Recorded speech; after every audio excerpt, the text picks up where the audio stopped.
중에 있고 이 말씀을 통해서 은혜 받고 있습니다. 이건 역사적으로 금요일에 드는 날입니다. 금요일에 드는 말씀이에요.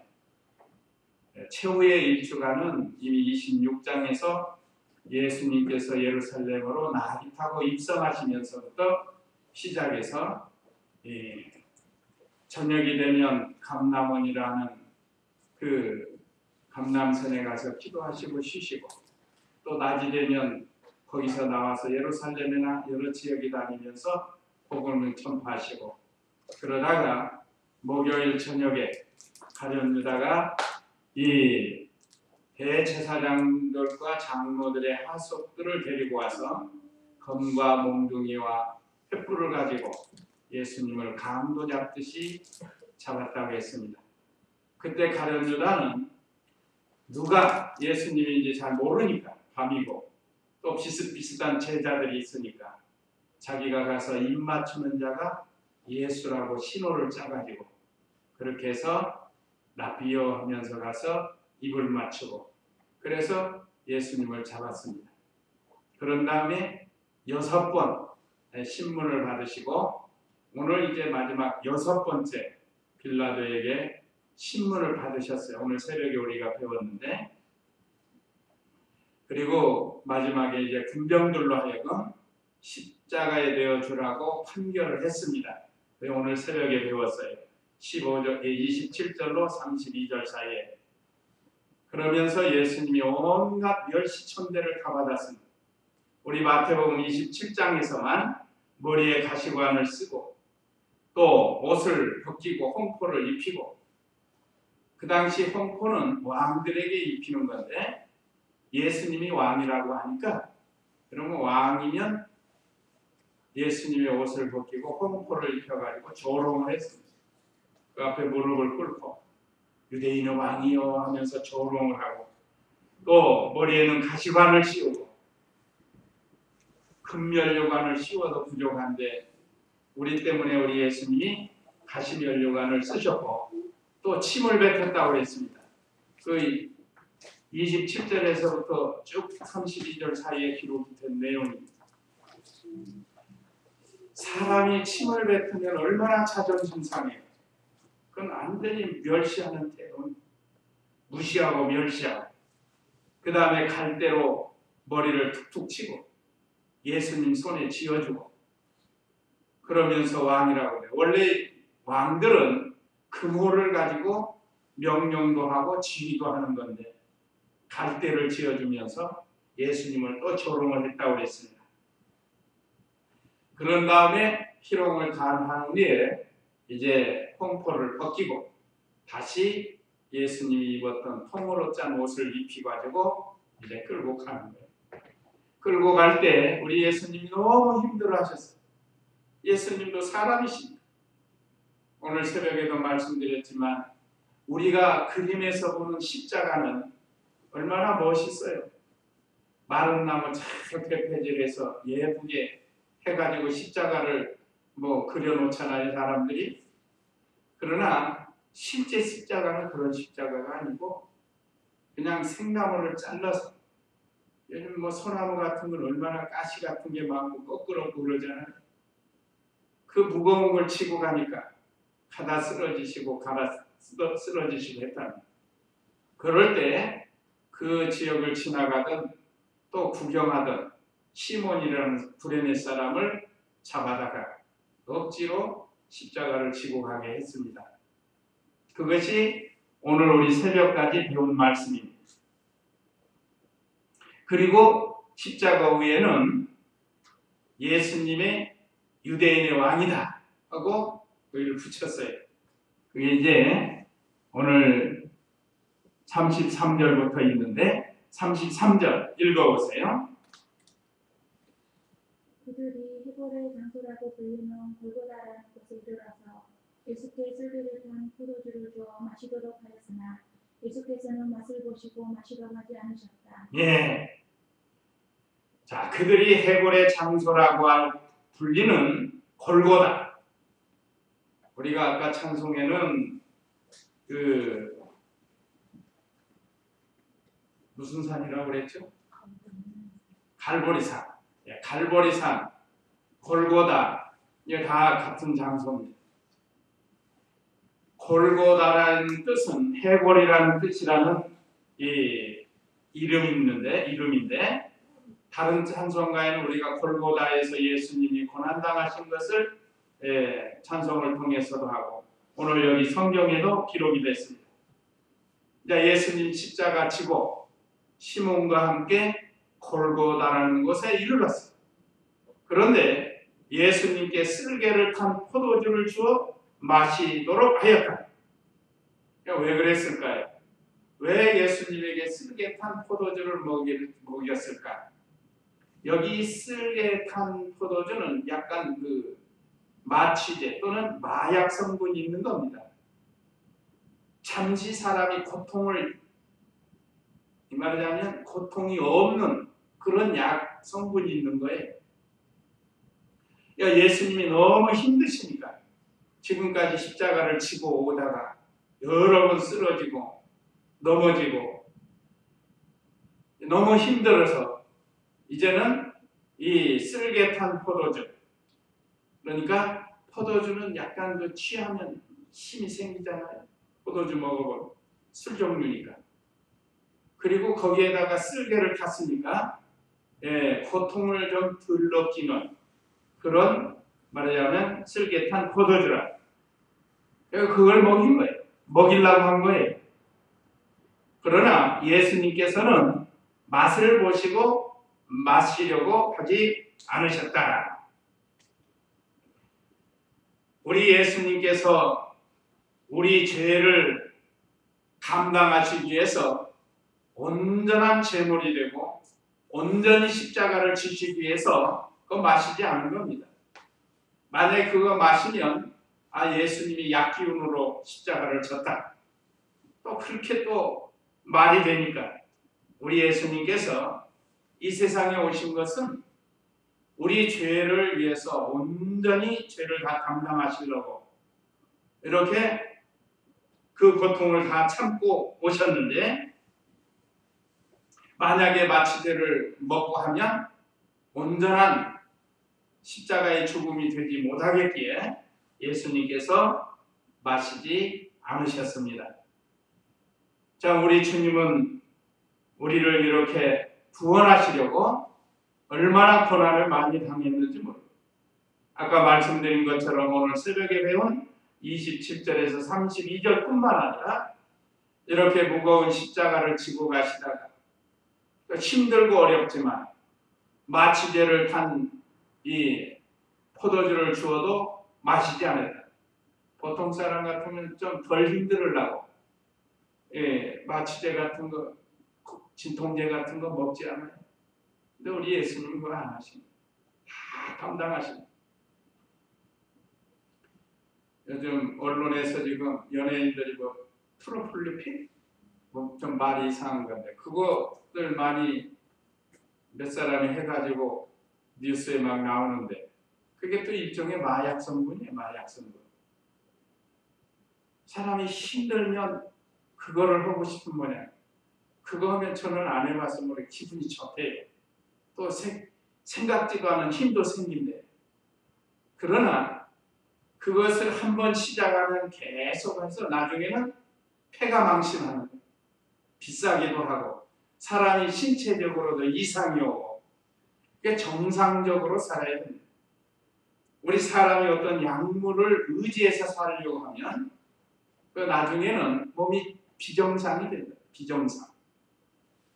일시적으로 몸에 어떤 아픈데 고통 때문에 일시적으로 사용할 수 있지만 그걸 오래도록 사용하다 보면 그것이 뭐가 되면 중독이 된다. 중독. 마약도 말하자면 중독성이에요. 그래서 그 마약을 맞지 않으면 제정신이 아니에요. 사람이 힘을 못 써. 그러니까 나중에는 재산 다 팔고 옛날에 우리 그런 경험이 있었는데 그 다음에는 남의 거 막 훔치고 폐물도 다 갖다가 팔고 이렇게 해서 그거 맞아야 사니까 요즘 벨로목에 다 나와요. 시로뽕이라고도 하고 마약이라고도 하고 요즘 말하는 그것도 건강 이상이 있어서 약으로 썼다고 하면 이번에 판결이 잘 나올 거예요. 그러나 이걸 마약 성분으로 계속해서 썼다고 하면 그 의사도 그 사람을 치료했던 그 의사나 그 연예인들도 법에 걸리게 돼 있다.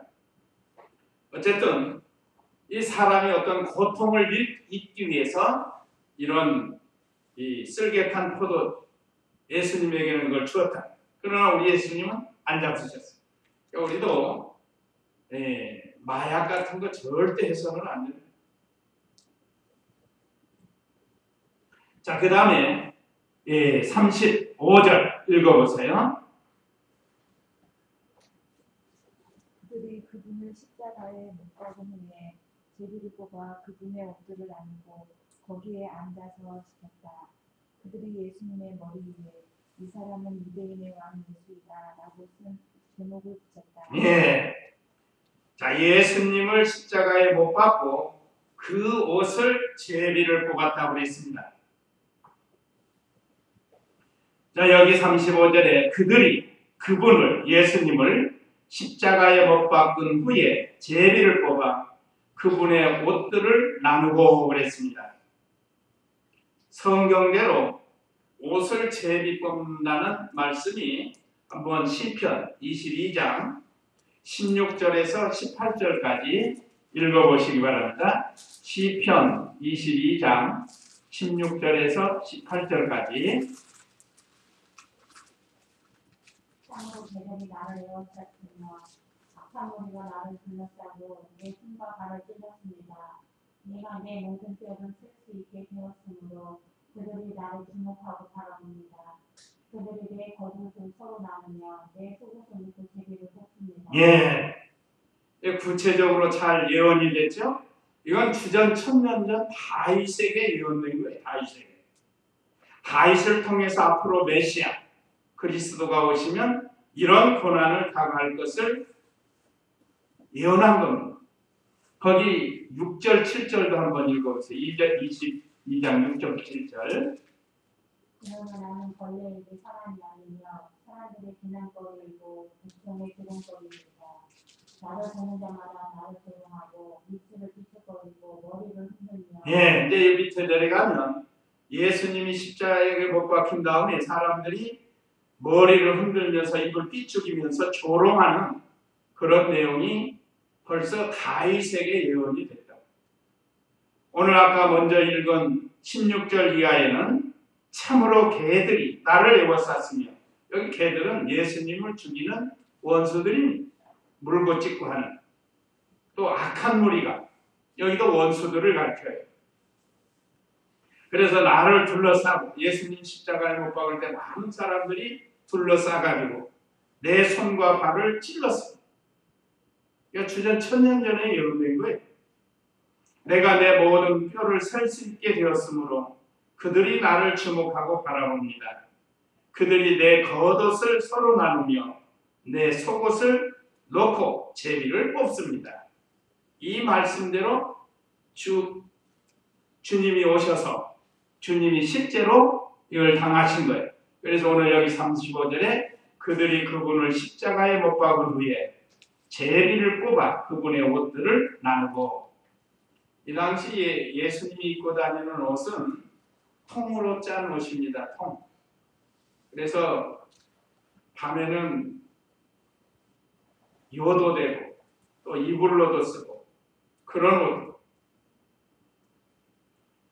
중동 지방이 낮에는 뜨겁고 밤에는 온도가 떨어지니까 이렇게 우리 예수님이 입은 옷을 제비를 뽑아서 나눠 가졌는데, 이건 이미 1000년 전에 다윗을 통해서 예언됐어요. 이제 그리스도가 오셔서 이런 고난을 당하시고 이런 일을 할 것을 예언했어요. 그러니까 예언은 반드시 이루어진다는 뜻입니다. 예언은 성경에 예언된 것은 1.1획이라도 없어지지 아니하고 다 이룬다. 예수님도 말씀하셨는데 마태복음 5장에서 율법의 1.1획이라도 없어지지 아니하고 다 이루어진다고 했습니다. 1.1획이라는 건 히브리 글자가 점으로 이렇게 돼 있으면 점이 하나 있는 글자, 2개 있으면 또 의미가 다르고 하나, 둘, 셋 이렇게 하는 것들. 그 히브리어를 이렇게 보면 그 점으로 된 글자가 많아요. 또 획도 있잖아요. 획. 이렇게 해요.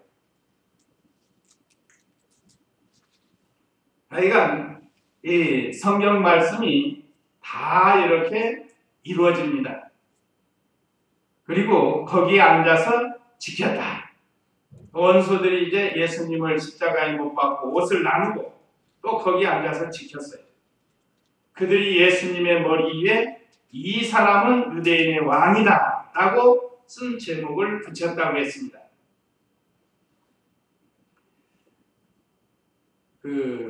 이 당시 십자가에 죽는 사람은 흉악범들입니다. 흉악범.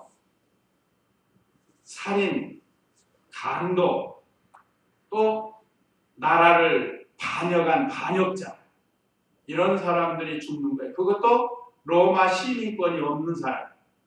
로마 시민권에 있는 사람은 이 흉악한 십자가형을 받지를 않는다고 해요. 그러니까 이방 나라 사람들. 그래서 우리 예수님도 죄 없으시지만 흉악한 죄인처럼 우리를 위해서 십자가에서 죽으시는데 그 죄패를 붙인대요. 죄패 위에다가. 그래서 이 사람은 강도다. 이 사람은 살인자다.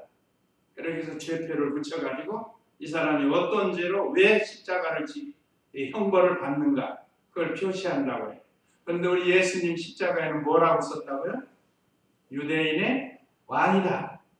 이렇게 썼답니다. 자, 이것은 이미 여기 빌라도가 예수님을 신문해봤지만 두 번의 신문을 2번 해봤지만 아무 죄를 찾지 못했어요. 그런데 유대인들이 종교 지도자들이 유대인의 왕이라고 그랬다. 그래서 이 사람은 반역할 사람이다. 하고 이렇게 이 죄명을 붙인 거예요. 그러니까 정치적으로. 그러니까 이 장로들이 가만히 보니까 대제사장과 장로들이 보니까 이게 또 자기들하고 안 맞아요. 그래서 뭐라고 했는가 하면 42여기가 아닌가요? 여기가 아니고 다른 성경에 유대인의 왕이라고 한 것을 유대인의 왕이라고 하지 말라고 했는데 거기 어디가 있는가 하면 27장 11절 11절 한번 보세요. 11절.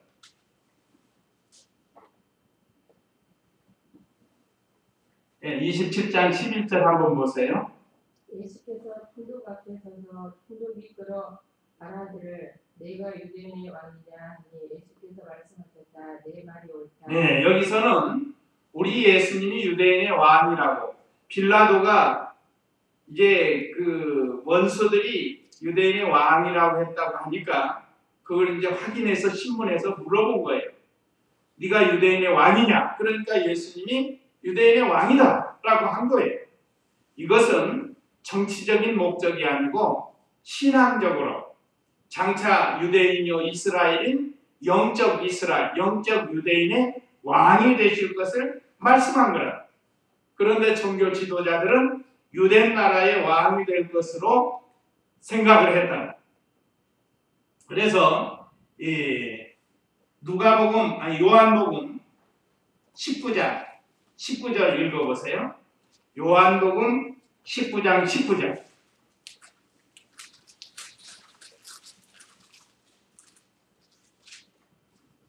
빌라도가 원죄로 써서 십자가에 붙였는데 거기에는 유대인의 왕 나사렛 사람 예수라고 기록되어 있었다. 예수께서 십자가에 못 박히신 곳이 도성에서 가까웠으므로 유대인들 중 많은 이들이 그 명패를 읽었는데 그것은 히브리어와 라틴어와 헬라어로 기록되어 있었다. 유대인의 제사장들이 빌라도에게 말하기를 유대인의 왕이라 쓰지 말고 자칭 유대인의 왕이라고 쓰십시오라고 하였으나 빌라도가 대답하였다. 내가 쓸 것을 썼다. 예, 마태복음에 기록되지 않은 이 예수님을 유대인의 왕이라고 쓴 그 죄패, 빌라도 입장에서는 죄패를 붙인 거죠. 그러나 원칙으로는 우리 주님은 죄는 없으시고 영적 유대인의 왕, 영적 이스라엘의 왕이랍니다. 그런데 종교 지도자들이 보니까 기분이 나쁘거든요. 그러니까 그냥 유대인의 왕으로 하지 말고 자칭 유대인의 왕이라고 고쳐달라고 하는 거예요. 자칭.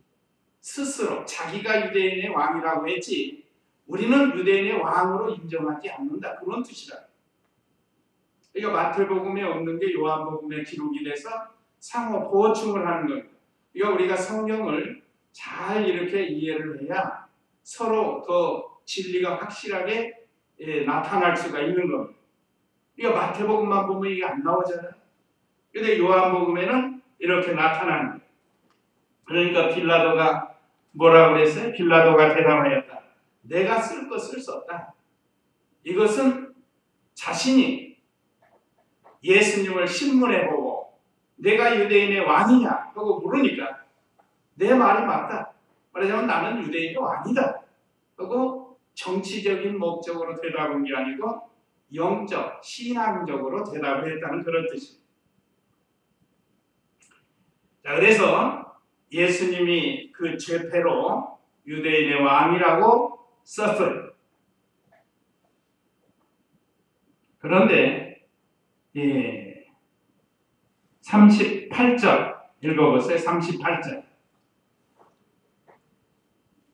그때 두 강도들이 예수님과 함께 십자가에 못 박혔는데 하나는 오른쪽에 하나는 왼쪽에 있었다. 네, 여기도 강도에 대해서 딱 한 절이 기록되어 있습니다. 마태복음에. 이 강도에 대해서 한 절 기록이 됐죠.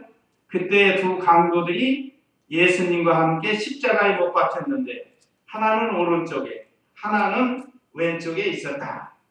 이렇게 너무 간단하게 나왔지만 이제 누가복음 23장 한번 거기 찾아보세요. 39절. 누가복음 23장 39절부터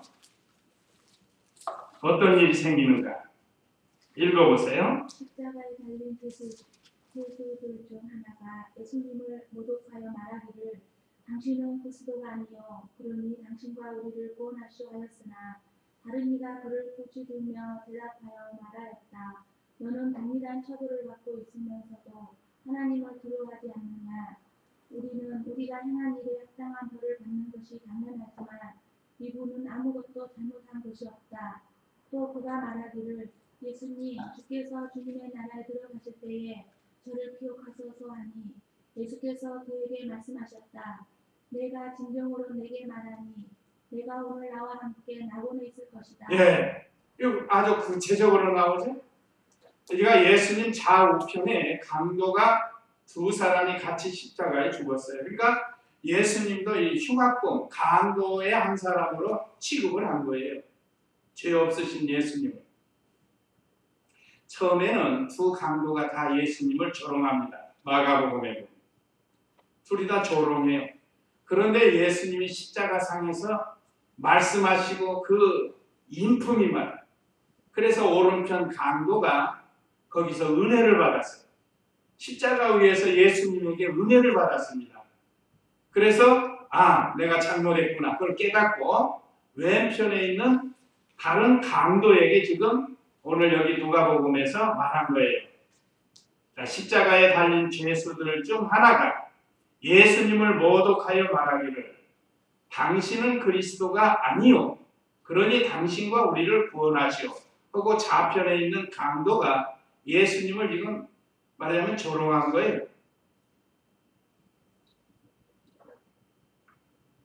그리스도는 하나님의 아들이 아닙니까?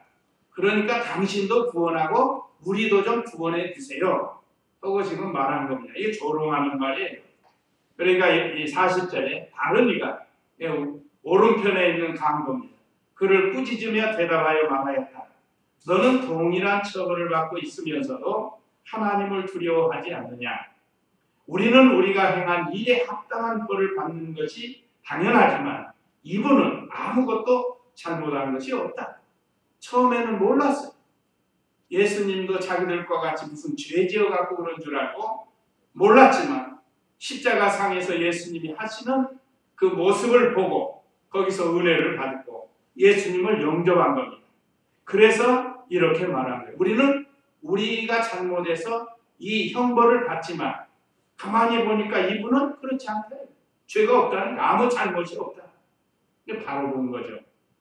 오늘날도 우리가 이 세상 사는 동안 예수님에 대해서 바로 아는 사람이고 예수님에 대해서 모르고 이 좌측 강도처럼 그렇게 생각하는 사람도 있어요. 대부분 사람들이 석가모니나 예수나 공자나 다 똑같아. 그렇게 말하는 사람 많습니다. 다 똑같다는 거예요. 그러나 예수님을 바로 아는 사람은 그렇게 말할 수가 없습니다. 어떻게 똑같아요? 창조자하고 피조물을 지음받은 사람하고 어떻게 똑같아요? 똑같을 수가 없죠. 그건 몰라서 그런 거예요.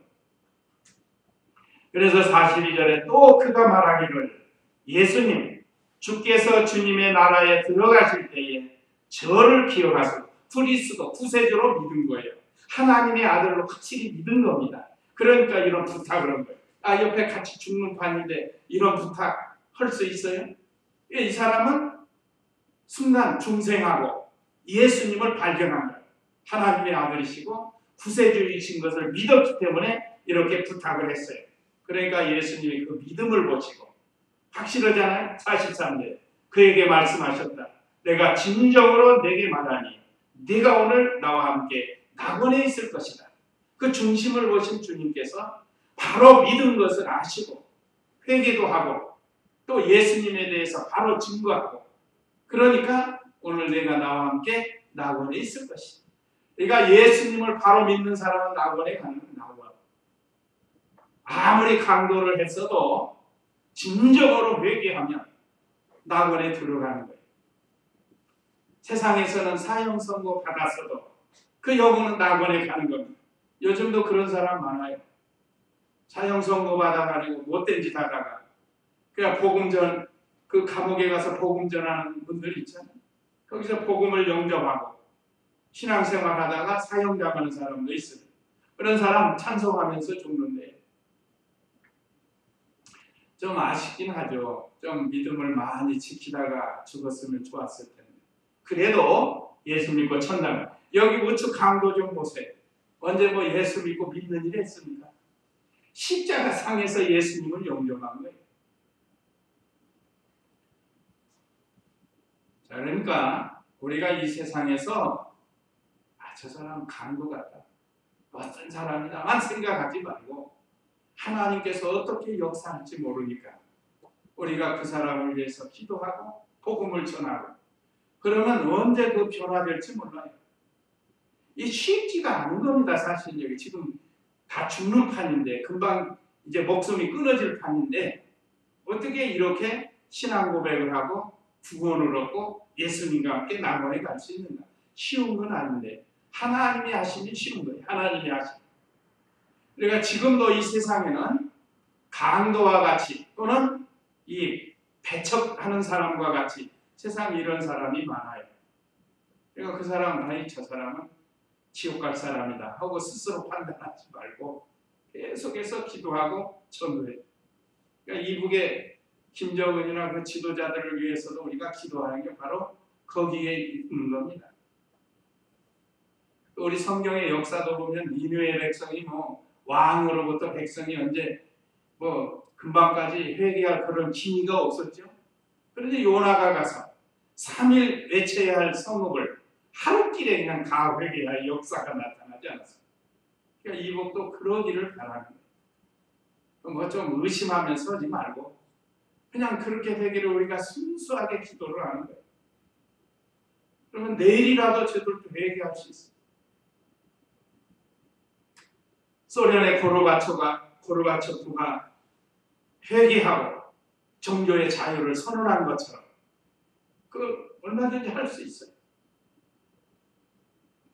그러니까 여기 우측 강도 아주 여기 누가복음에 자세히 기록이 됐고 마태복음에는 딱 한 절이 기록되어 있지 않았어요? 그때 두 강도들이 예수님과 함께 십자가에 못 박혔는데 하나는 오른쪽에 하나는 왼쪽에 있었다. 그 다음에 39절 읽어보세요. 지나가는 자들이 머리를 흔들며 예수님을 모욕하여 말하기를 성전을 허물고 3일 만에 지으려는 자야, 내가 하나님의 아들이라면 내 자신을 구원하고 십자가에서 내려오라 하고 대제사장들과 서기관들과 장로들과 함께 그와 같이 모욕하며 말하였다. 예, 지나가는 자들 머리를 흔들며 예수님을 모욕했다. 아까 그 시편 22장에서 기록이 됐죠? 예수님이 이렇게 이제 죽으실 텐데 사람들이 머리를 흔들며 조롱하고 모욕할 것이 예언됐는데 실제로 여기 이렇게 된 겁니다. 예수님이 십자가에 달렸는데 지나가는 사람들이 이제 쳐다보면서 조롱을 하는 거예요. 에이 하면서 우리도 무슨 일 보면 에이 막 싫어하는 그런 머리를 흔들고 그러고 가지 않습니까? 하나님의 아들이시고 선하신 예수님이 우리 때문에 이렇게 죄인들에게 온갖 고난, 멸시, 천대, 모욕 다 당하셨는데 우리가 믿는 일 하다가 조금 모욕 당해도 우리가 같이 싸우거나 다투거나 하지 말고 우리 예수님은 이보다 더 많은 모욕을 당하셨다. 그래서 참아요. 참고 오히려 위해서 기도해줘야 돼요. 이제 다음 시간에 예수님이 십자가상의 7마디 말씀인데 그 7마디 말씀이 첫 마디가 아버지여 저들의 죄를 용서하여 주시옵소서. 용서로부터 시작이 됩니다. 그러니까 십자가 고난 속에서도 죄인들을 용서해주는 그 주님이시라. 자, 이 사람들이 지나가면서 모욕하면서 말하기를 성전을 허물고 3일 만에 지으려는 자야, 내가 하나님의 아들이라면 내 자신을 구원하고 십자가에서 내려오라. 보통 사람은 충동을 받아가지고 아이 우리 보여준다 그러면서 십자가에서 내려올 수도 있고 뭐 그 큰 일도 할 수 있습니다. 근데 예수님은 전혀 동요받지 않는 거예요. 아버지 생각.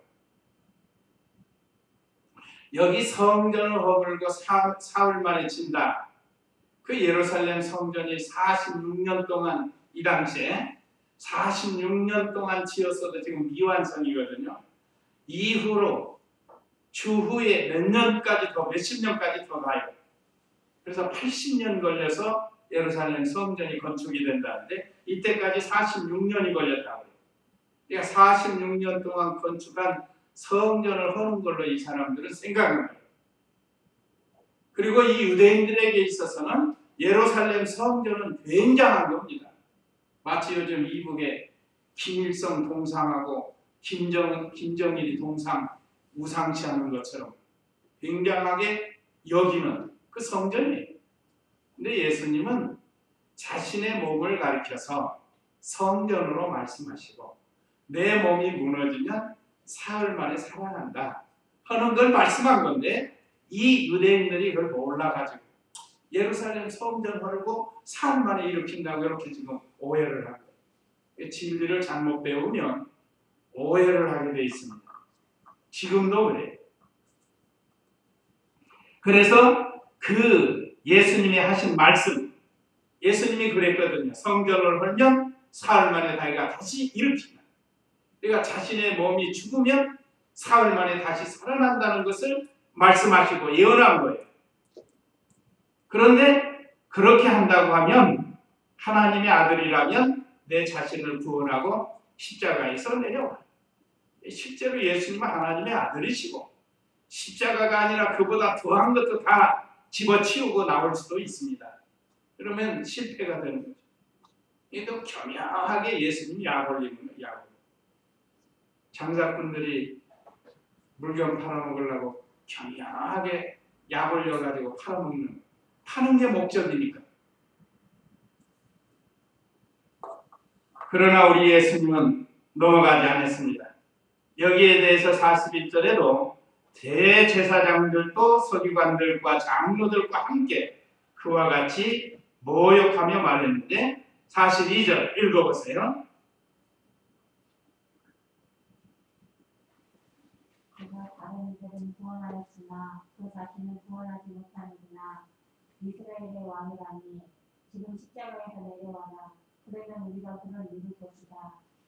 그가 하나님을 신뢰하였으므로 하나님께서 그를 기뻐하시면 이제 구원하실 것이니 그가 말하기를 나는 하나님의 아들이다 라고 하였기 때문이다 하였다. 예수님과 함께 십자가에 못 박힌 강도들도 마찬가지로 그분을 욕하였다. 예, 여기서는 강도들이 욕하였다 할 때 이게 아까 말씀드린 것처럼 아직 오른쪽 강도가 깨닫지 못한 때라.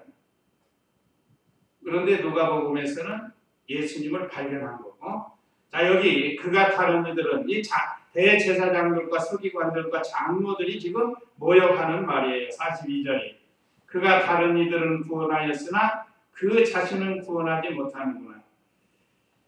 문선명이도 이 말씀 가지고 예수님은 구원의 실패자라는 거예요. 그래서 자기가 구세주라. 예수님은 실패했다는 거예요. 죽었다. 부활을 안 믿으니까. 그래서 이스라엘의 왕이라니 지금 십자가에서 내려와라. 그러면 우리가 그를 믿을 것이다. 문선명 씨 얼마 전에 죽었죠? 죽었어요. 지금 보니까 뭐 아주 거기도 재산 싸움 나가지고 난리 났더라고요. 사분 오열돼가지고. 그 교주가 누가 됐는가 하면 문선명 씨 부인이 한 학자시더만 한 학자시. 그분이 지금 이제 교주가 된 거예요. 그리고 기업은 뭐 넷째 아들, 뭐 그다음에 종교적인 문제는 뭐 일곱째 아들이 7명인가 되면 뭐 이렇게 된대. 뭐 2명인가는 죽고. 하여간 문선명이도 우리 예수님이 구원에 실패했다는 거예요. 죽었기 때문에 십자가에 죽어서 실패했다는 거예요. 사실은 죽으러 오신 건데 진리를 잘못 깨달으면 그렇게 되는 거예요. 자, 그래서 그가 하나님을 신뢰하였으므로 하나님께서 그를 기뻐하시면 이제 구원하실 것이니 그가 말하기를 나는 하나님의 아들이다 라고 하였기 때문이다. 하나님의 아들이라고 했기 때문에 하나님이 구원해 줘야 되지 않느냐. 또 하나님의 아들이라면 구원할 수 있지 않느냐고 지금 예수님을 모욕한 거예요. 여기 지나가는 사람들이 모욕하는 것처럼 똑같이. 예수님이 얼마나 멸시천대 모욕을 당하셨는가. 여기 44절에 예수님과 함께 십자가에 못 박힌 강도들도 마찬가지로 그분을 욕하였다. 그러니까 아까 설명 다 드린 거죠. 자, 오늘 우리 이 말씀을 통해서도 우리 예수님께서 27절로 32절에는 정신적, 육체적 온갖 고난 다 당하셨고 또 여기 오늘 33절에서부터 44절 내용 속에서도 사람들에게, 강도에게, 종교 지도자들에게 얼마나 멸시천대 모욕을 당하시는가. 이거 우리가 믿는 일 하다가 조금 무시했다, 멸시했다. 우리 예수님에 비교하면 속된 말로 무언발의 피. 별게 아니라 그런데 그 자존심 내세우고 믿음 못 지키고 시험 들고 그럴 필요 없죠. 우리가 늘 우리 모본이신 예수님을 생각한다고 하면 우리는 어떠한 고난과 어려움이 온다고 할지라도 능히 우리도 감당하고 나가야 됩니다. 자, 이 고난 주간을 통해서 우리 예수님이 성경대로 온갖 고난을 다 당하셨습니다. 오늘 저와 우리 성도님들도 성경 말씀 따라 순종하고 나가다가 어떤 고난이 온다고 할지라도 예수님을 생각하고 잘 이겨나가는 그런 우리가 되고 예수님이 우리에서 고난 당하신 것을 다시 한번 감사하면서 우리가 이 고난 주간 이제 금요일이 성금요일입니다. 우리 성금요일을 더 경건하게 잘 지내도록 해야 되겠습니다. 이제 다 같이 이 말씀 기억하시고 우리 다 같이 잠시 기도하겠습니다.